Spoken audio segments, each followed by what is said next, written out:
and here's like, I know we're going to talk about like donor engagement. This is the thing that my like book ultimately gets to is like all of these things. Like I want fundraisers to be, and regulation doesn't always mean calm, right? Like there are times when we're supposed to get dysregulated. Like dysregulation is like the body's like important response to challenges. Like it's not bad to not be calm all the time. It's the flexibility and, to be able to sort of come back into a regulated state, not get stuck in dysregulation. So like I have those moments too. And I will even say to my husband, like, I am super dysregulated right now, and it's like that, like that's okay. So anyone who's listening, I don't want you to think like you always have to be sort of like even keeled. I think it's all about like allowing yourself to feel what you feel and then like having kind of the neuroplasticity and the flexibility to come back. But so I want people to have that because I want fundraisers to feel better and because I love fundraisers and I want to take care of them. But there's also a really important business case here, which is that when we are dysregulated or in chronic stress or in burnout, the science shows that we biologically cannot connect with other people. Welcome to the Moxie Podcast. I am so excited that we're in this month because as we round up the year, even though it still seems mid-year, there's a lot of strategies that come into play as we're coming to the end of the year, especially within nonprofits. So on the Moxie Podcast, a lot of you are here because you're either an entrepreneur, you're in social impact, whatever that might be. And we are in all different models. And what I haven't done in a long time is actually focus specifically on the nonprofit model and on donor retention, donor relationships. We talk a lot about business and entrepreneurship and all of that and the strategy behind that. But there is a lot of strategy that goes behind how to build a nonprofit and how to do it well. So I am thrilled that we've been talking about that this month. And so on the podcast today, we have Mallory, and it has been a minute to get us together and be able to record this. But we're here, and it's been a day, but we're here, and I'm excited. So welcome to the Moxie Podcast. It's so good as always to see you, Jenny, and I'm so excited to be here. And yes, there were like a bunch of hurdles to get to this moment, but throw anything at me, I will find my way to you. And I'm so excited to get to talk about this today.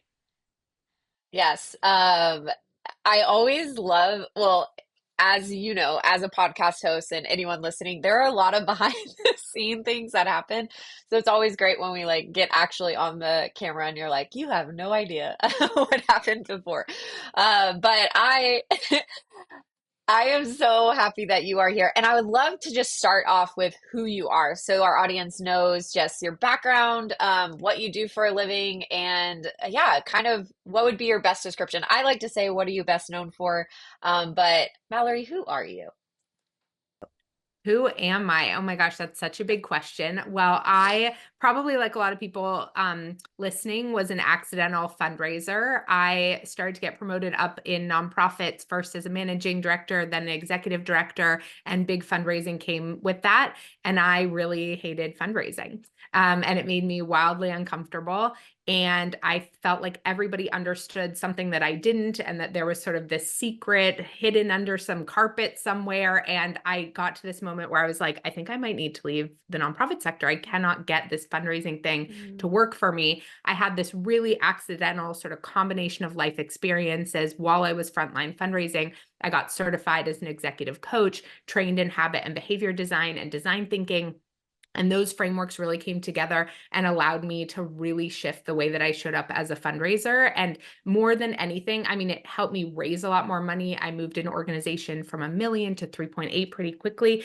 But more than that was that I started to actually really enjoy fundraising. And I was like, if I can enjoy fundraising, anyone can enjoy fundraising. And so then I had no desire to like be a consultant or leave frontline fundraising. I wasn't one of those fundraisers that like burned out on the front line. So she became a consultant. I actually just wanted to like share with everybody the tools that I had learned that were so game changing for me. And so I started to put them out there in like free opportunities, particularly during COVID, when I was seeing a lot of resistance to fundraising and just like a lot of like barriers.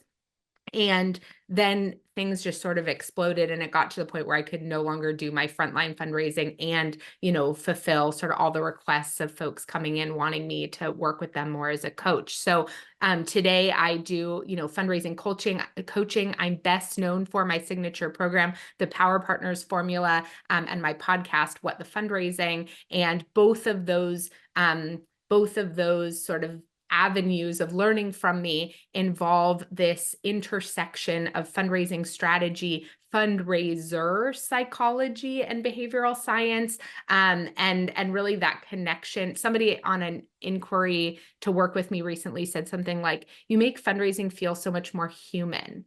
And I was like, it sort of broke my heart a little, where I was like, how are we making it about anything else? Like, fundraising is such a human act. It's all about connection to me, human connection. And so that's sort of what I do. And it's funny hearing you say the term make a living. Like, I haven't thought about that for a long time. And I was like, how do I make a living? And truly, I don't even really think about that. Like, my North Star is improving the lives of fundraisers. And somehow I have figured out how to fund that work. I'm not a nonprofit, but I operate a lot in that way, very mission focused, and really focus on, funding my capacity to show up for the sector. I love it.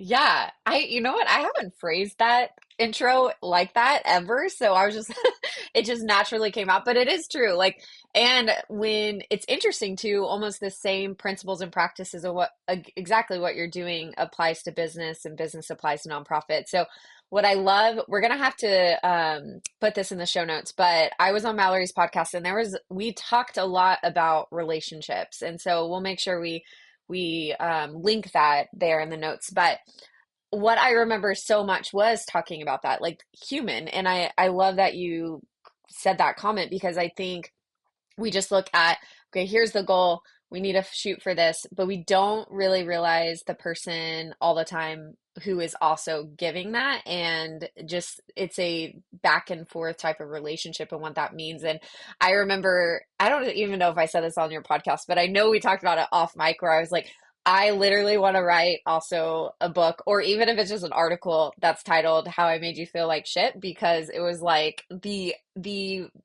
this whole thing about learning how to do relationships well, and I used to do it so wrong, because again you're on the front lines, you are getting burnt out and you're in this kind of constant crisis management.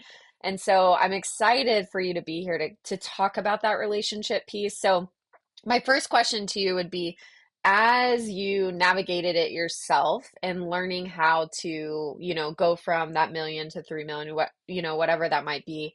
But as you started interacting with individuals, what were some of their top maybe three challenges that were consistent across that you had to work with your clients in the beginning? And yeah, how did you see that change as they continue to work with you? Oh my God, that is such a good question that nobody has asked me. I mean, I think one challenge is the beliefs, like a core belief that we have about fundraising. So people believing that fundraising is sort of asking somebody to do something that they don't really want to do, and that your job as the fundraiser is to figure out the right way to get them to do this thing they don't really want to do, instead of what's really true, which is that people love being generous and they love participating in things that they care about and feeling a sense of control is the wrong word, but like, involvement and investment in shaping the world and their communities to be the ones that they want to live in. So I think that the first piece of work I do with folks is it tends to be around their beliefs. And I use something called the cognitive behavior loop, which is seen in a lot of coaching and cognitive therapy practices, where you look at the relationship between your thoughts and your beliefs and how you feel, and then ultimately how you show up because of those feelings, because that's ultimately what impacts your results. So the first thing tends to be like helping people sort of see these beliefs that they have, and everyone seems to have those beliefs. The second thing that I've seen really across the sector is this feeling of discomfort that comes from fundraising, talking about money, asking for money, that we deflect sometimes. Like sometimes we're aware of the discomfort, sometimes we're not. Sometimes we say, oh, I didn't do that thing on my task list because I'm just too busy. And it's like, okay, but that task is a 3-minute task and it's been on your list for 3 weeks. And there's a lot of other tasks you've checked off. So is it possible that there's something else about that task that isn't just about time? And so the other piece is like just this discomfort that all of us understandably hold, right? There's a lot of stigma around money. There's just a lot of factors at play. And so normalizing the discomfort is kind of like the second piece that I work on with clients, because what happens related to that, number one, is that when we're uncomfortable and we don't think it's normal to be uncomfortable, then we think we're bad. And so when people start Mhm. to feel uncomfortable fundraising, they're like, I'm a bad fundraiser, because there's no way that good fundraisers feel this way. And so a big part of my work has been normalizing, actually, everybody feels that way. And they feel that way for different lengths of time, or maybe severity levels based on their prior experiences, or, the tools they have to move through that discomfort. But everybody has that. Even me, like when I ask people I fundraise for things sometimes, and like I still get that little ping in my belly. Like, and I think the myth that disappears is like what also leads to a lot of problems, because we're like waiting for this moment where we don't feel that way. And I'm like, no, like feel that way. That's totally fine. What we just don't want is for that feeling to hold us back from taking the actions that we want to take. So that's kind of the second thing that I've seen over and over. And then is this where you were sort of hoping I would go with this? Am I on track? Okay. Yeah, yeah, totally. Especially for the feeling, because I think even this week, like I was like having to make some big ask, and I'm like, I have been doing this for like 15 plus years. Why is it so? And it's to people, also people that like love and adore what we do, but it still always is a bit unsettling. And I'm just glad that you like addressed that myth, because I think that is really important to know that you will never like I guess quote unquote like arrive at like being okay with asking, because it does, there is this dynamic in that relationship. But yes, it shouldn't stop you from moving forward as well. So yes, you're answering perfect. Keep going. Then, the other thing where like my research has really been like leading me to over and over again is the ways in which fundraising creates, and I won't go too deep into this, but a lot of kind of like dysregulation in our system. And we're seeing this burnout crisis across the sector, and we're seeing a lot of the I see that in everybody who comes to me. And what's interesting about when people come to me, whether they call it burnout or chronic stress, or, but like the escalation beyond that discomfort, right? They're overwhelmed, they're really stressed, they're either feeling burnt out in that moment, or they did feel burnt out recently, and they're sort of coming to me like, can I do this in a way that doesn't lead to this every single time? And I think we are seeing more of this conversation in the sector, more conversation around mental health, which I really appreciate. I think COVID created some space for that. But the other thing is that I think we're seeing a pretty surface level response to that. Like we're sort of seeing a lot of like, take PTO, or, like we're trying to fix it with these insufficient tools, I think. And, what I'll say to folks a lot is like, okay, so you went on a week vacation, you had a fantastic time, you finally found yourself unwinding on the second to last day of your week trip, and then you came back to work, and within 5 minutes in your body, you felt exactly the same you did right before leaving for vacation. That is a sign of like our nervous system and our body like being chronically dysregulated from the work that we're doing. And that actually, we often attribute that to just like overworking and time, because I'll have a lot of clients that come to me and they're like, okay, Mallory, like you've taught me how to set better boundaries. Like I'm, I'm not even working more than 40 hours a week anymore. I'm not working in the evenings. I'm not working on the weekend, like all these things. I still feel this, sometimes. And in my book that's coming out later this year, I talk about these like 5 principal parts of fundraising that actually lead our bodies into chronic stress and burnout.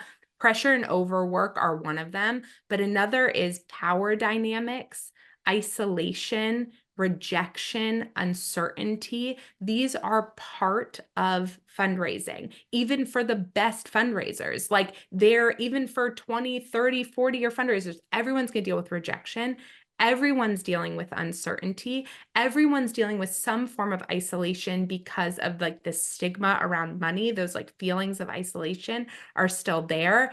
And so I think for like with my clients, I want to help them better understand the parts of fundraising that naturally lead to more stress, and then give them tools that actually meet them, like address that and help address, because discomfort can move into chronic stress and burnout without the right tools. And so a lot of the work I do with clients is like intercepting that essentially, and ensuring that the discomfort doesn't turn into chronic stress and burnout, and what to do when you find yourself in some of these patterns, and be able to deal with these things that naturally happen, but have tools to manage them.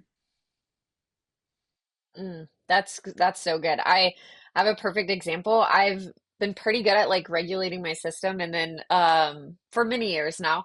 And we're not so much in crisis as, you know, when you're in the beginning. I think there's always a level of urgency in fundraising depending on what you're doing and, you know, the project you're doing. But I was wiring money to our team in Kenya. This literally happened yesterday.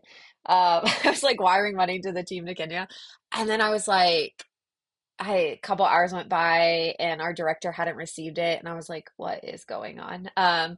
And I had wired it to an old account, like that we don't use anymore, that is dormant, and I'm not in this, you know, I'm not in Kenya at this time as we're recording, I'm not in Kenya. So I was like, oh my gosh, what am I gonna do? That's like a lot of money that I just wired over there. And all of a sudden, I realized because my body hasn't felt like that sense of like uncertainty.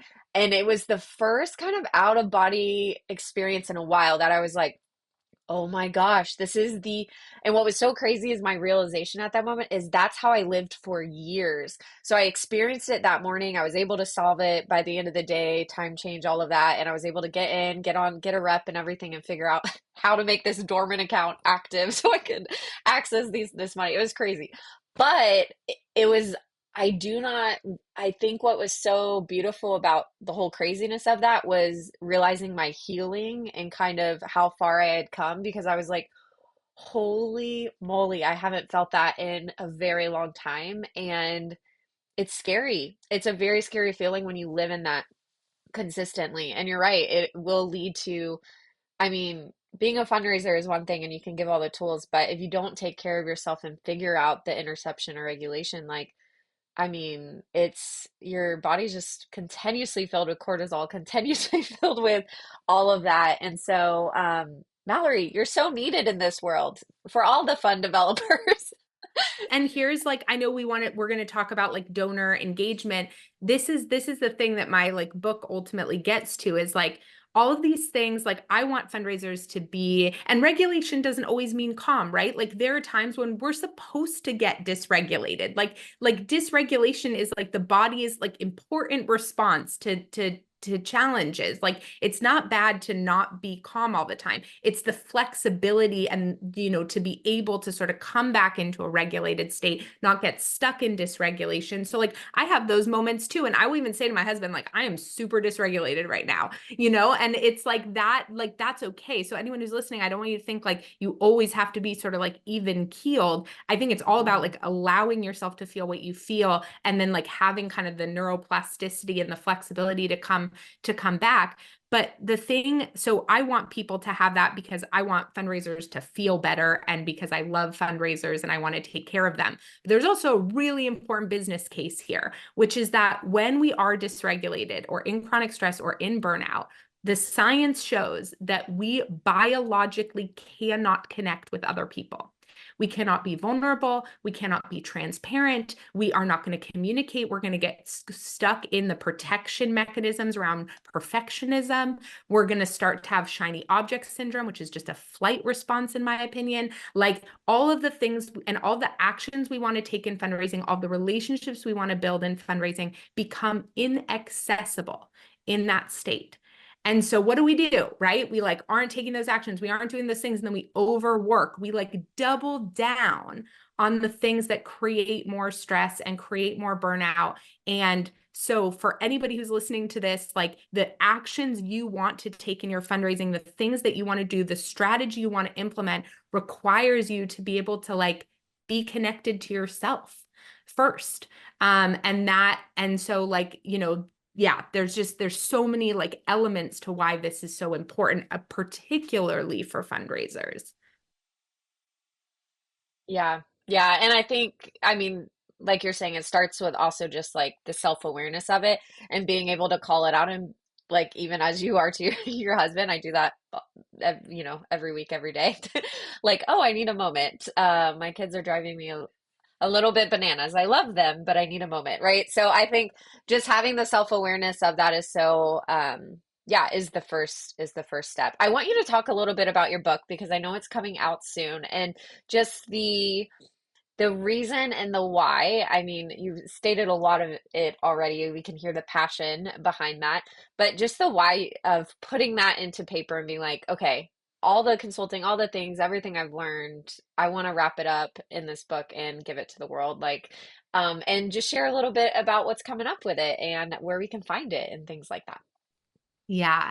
Thank you. Yeah, I mean, gosh, it was really hard. Like, I don't know how you do it, Jenny. I'm like, how does she do all the things that she does? Which I'm sure is how everybody feels who's listening to this, but I writing a book is the hardest thing I've ever done, ever.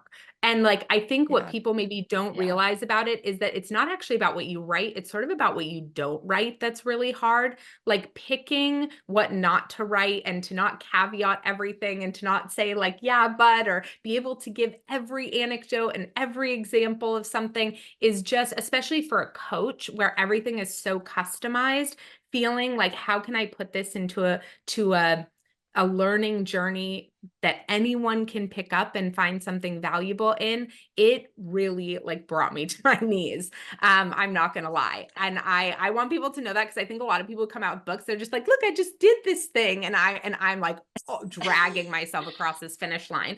And It's really hard. really hard. And the reason I did it, honestly, I'm going to be so honest. The first reason I did it, they had been trying to get me to do this book for 18 months. I had said no. I just like didn't feel like I had the capacity. And then I was really struggling to get paid to speak. I was invited to speak for free all the time. And I had a friend tell me like, oh, if you want to start to get paid to speak, you have to write a book. And that was like what finally like pushed me over the edge to like sign the agreement. And then that was a total limiting belief because the moment I signed the agreement, I started to get hired and paid to speak all over the place. I did not need the book. Nobody even knew the book was coming out. And I was like, well, wow, Mallory, way to like bust one of your own limiting beliefs.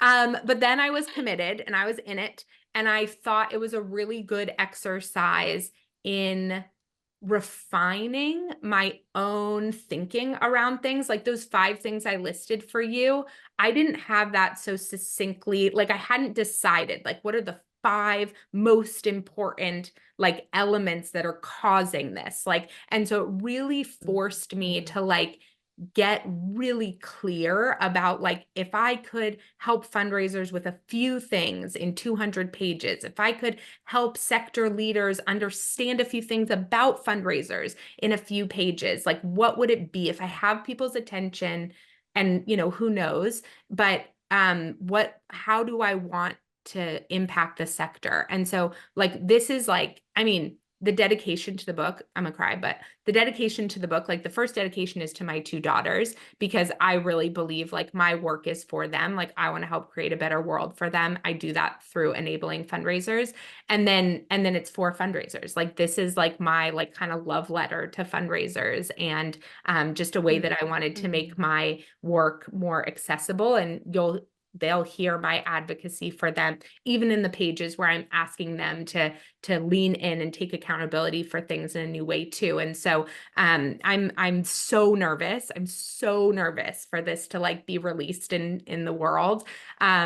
but I hope that people love it. It's called What the Fundraising, Embracing and Enabling the People Behind the Purpose. And you can find it really anywhere books are sold. I've already seen it listed on Target and Amazon. It'll be at Barnes and Noble, bookstore.org. Like it'll be in all the places. I think the release date is September 16th, and it'll start getting and shipping October 1st. I'm so excited for you. And I'm excited to read it and just like feel seen and loved and heard through the pages.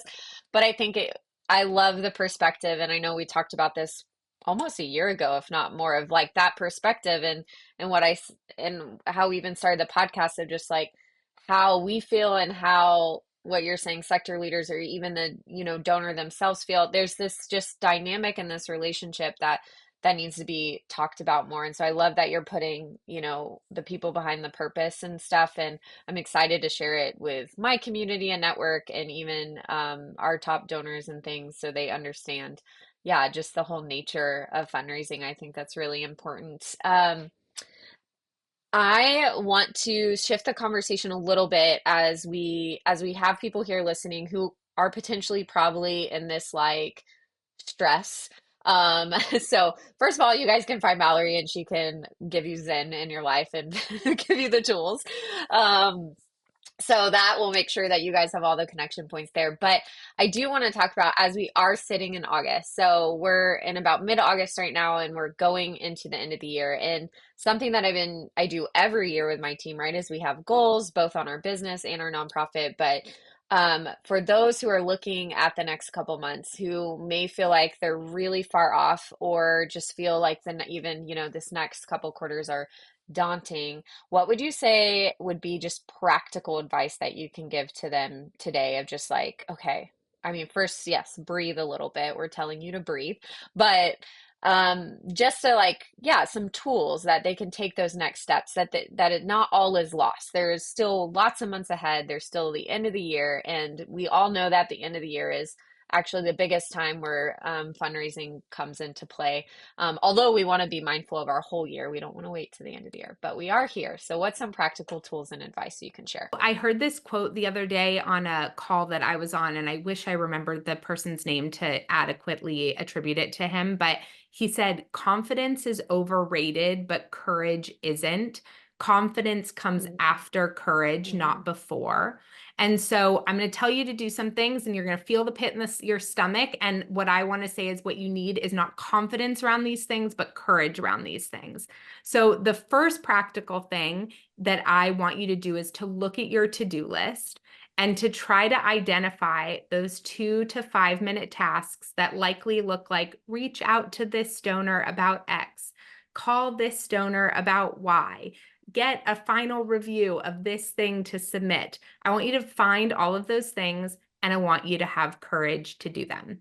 And I want you to recognize that the perfectionism inside of you that thinks you're not ready to make that call, not ready to send that email, not ready to submit that thing is a protection mechanism around vulnerability, not actually about how excellent that thing is. And for the donor connection points in particular, what your donors want is vulnerability and realness and connection. And perfectionism actually breaks relationship building. So that your first to do is scan your to-do list, identify those things, put each one on your calendar for the next 5, 10 days, however many of them are. First thing in the morning, your first action in the morning. I call this my Fearless 15, even though that's sort of the wrong name because you don't need to be fearless. You just need to have courage. But the first 15 minutes of every day, I want you to check those tasks off your list. That is strategy number one. The next thing that I want you to do is to scan your donor list, whatever list that means to you, whether it's your grassroots donors that maybe you want to look at who could be engaged in a one-on-one conversation. And maybe you're not looking at how much they've given before, but how engaged they've been before. Do they reply to your emails? Are they opening and clicking on all of your emails? Have they filled out recent surveys of yours? And I want you to identify a group of donors, and I want you to make a plan for what deeper engagement and connection looks like for them over these next few months. There are a lot of global giving days that help create prompts for giving throughout the end of the year. That's great. But in behavior science, with Dr. BJ Fogg, we know that in order for any action to happen, three things need to come together in a given moment: the ability to take that action, motivation to take that action, and then a prompt to take that action.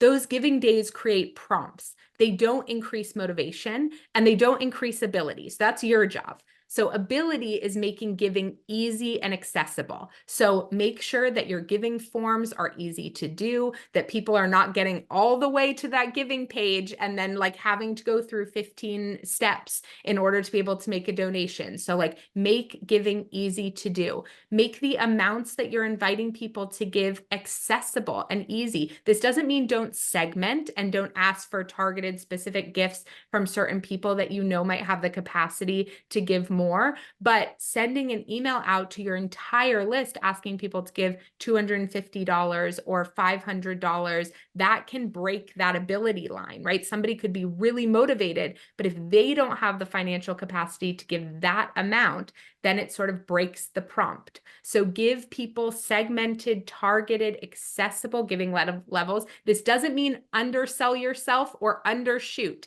This is about access, right? So again, segment your emails and send an email to folks that's more targeted. If you've seen them give $100 before or $250 before, then give them that amount, but be careful not to set a super high amount in a general email that goes to everybody. Oh my gosh, I'm trying to like pick the things I want them to prioritize. And then to recognize like then to think about what does donor motivation look like for your folks. There's a lot of different reasons why donors are motivated to be involved. And part of the success comes in understanding some of those reasons and understanding which donors are particularly excited about which things. So I'll give you a strategy example here. I have found that a lot of like kind of what we call mid-level donors don't often get a lot of sort of exciting opportunities for specific impact, right? We don't want to ask them to do something too specific because we don't want to restrict their money because we're talking about maybe $2,500 or $5,000 and we don't want any restricted money, but we definitely don't want to restrict, amounts perhaps like that. So there's a lot of like donors that kind of get lost in the middle of in our organizations. We have ways that we try to cultivate folks who have come in, first time donations, grassroots donations. Then we have, what we call major donor cultivation or our largest donor cultivation. There are a lot of folks that get lost in the middle. I like to think about what I can do that really more deeply connects me to this group of donors. So a strategy I've used around giving days in the past, like Giving Tuesday, is I've tried to bring together a group of those donors and ask them all to double their gift for the year, to be a part of a collective match. So I've said, okay, we want to put in front of our community a $25,000 or $50,000 match. Instead of going to one donor and asking them to do that, we're actually coming to 10 of you. And in the past, you've given 2,500, and we're wondering if you'd consider being a part of this group and giving $5,000 this year. Here's what we want to like formulate this campaign around. We'd also love to have a little, Zoom meetup where you can meet all the other donors who are involved in this thing. And, right. And so you can sort of see what I'm doing there, right? I'm like creating a custom group opportunity for people to increase their giving, increase their impact, increase their engagement and their connection to you. And I think things like that at the end of the year, like if you just identify one thing like that, so you're identifying your group of donors that you want to build deeper connection with, you're getting those things off your to-do list, and then you're coming up with one creative engagement strategy to maybe re-engage or engage more deeply a group of donors that perhaps have been getting left behind. Those are maybe like my top 3 things to sort of think about. What do you think? Okay, okay, Mallory, you just Okay, okay, Mallory, you just gave us a free coaching call. Whoever is listening to this, I was like, I I am taking mental notes to go tell my director of fundraising. This is awesome. Way to go. I love that on the match. I think on the match, we think it has to come from one big family or a foundation or something. And that's so great to have that collective because you are right. People in the kind of the middle that do have the ability to give quite a decent amount, but it is mid-level range. Don't always get included in something with that big impact. And you want to bring people into that story. And so that is so great. I want to comment on your courage, going back to your first point, because I love that you said confidence comes after courage. I was talking to a friend about courage the other day as if it was a muscle. And I was like, I'm really into fitness and working out. I'm like, but when you drop off and you have to come back, you have to rebuild that strength and rebuild that muscle. And courage is like that. Like you still always need that courage and that umph, but it gets easier as you're building that muscle to step out and be courageous. And you also mentioned your Fearless 15. So I give a keynote talk called Living Your Fearless Life. And I talk about that being fearless does not mean that you're absent of fear. It means that you just are courageous and you will walk through that fear and be able to live the life that you want to live. And so all those points are amazing because I think it's very much that like you have to practice the muscle, you have to be in discomfort, you have to do all those things. And you guys, again, just got a free coaching call from Mallory because that was great. If you're sitting here in August and you're like, what do I need to do? She just gave you everything you need to do. So, it's wonderful. So, Can I say one quick thing about what you just said? So I think that courage piece is so important, and that like relating it to working out, because I think with confidence, we either say like, I am confident, like I am a confident fundraiser, or I'm not. And courage, we tend to use more as like, I had courage in that moment.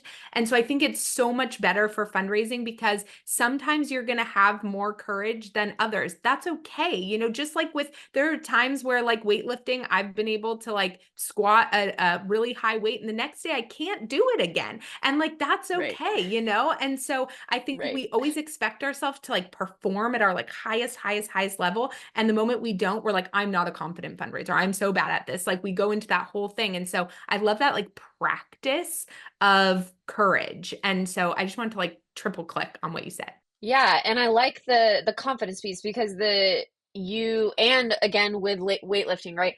You might the next day not lift as heavy, but you're confident in your body that it can handle the weight that you have for it. And so I think you can do the same as you're thinking of fundraising, like, and as you're thinking developing relationships. It might be every day is going to ebb and flow, but you're still going to grow in the confidence that you have that you can handle that situation. You're going to give yourself what you can handle for that day. And so all of it is gold. I'm so glad you were on on the podcast. I'm going to link our conversation too because I just remember that being so beautiful. And in about a month, your book is coming out. So you guys go and make sure you like put that in your calendar, see if you can pre-order now. Make sure you do all the things because that is going to be one amazing book. Whether or not your intentions were to write a book or not, or to give more speaking, I'm so glad you did put your words out into the world because they are so good. And it is a hard feat. And congratulations, my friend. I'm so excited that that's coming out into spaces and places. So, as we end today, we always love to end here with one last thing to live by, just to give our Moxie community a little bit of oomph, courage, motivation throughout the next week. So, what is one last thing to live by that you would like to share? I'm trying to think if this is what I shared before, but it's okay if it is, because in coaching we talk about something called 1 degree shifts. And we think often when we learn new things like, oh, I need to do like a 180, and totally change this thing. And I gave you a bunch of strategies on this Mhm. call, or maybe made you realize some things about yourself that you're like, oh God, like that was a little bit of a gut punch. Change really happens in good and sustainable ways when we set the goal of making a 1 degree shift every day. How can you give yourself a little bit more self-compassion? How can you give yourself a little bit more space for how you feel fundraising? How can you take one thing off your task list? Just do that one thing. And so 1 degree shifts every day ultimately change our orientation. And so I live by that in so many ways. And that's what I'll leave with. Thank you so much, friend, for being here and being part of our community. And as always, friends, Moxie on.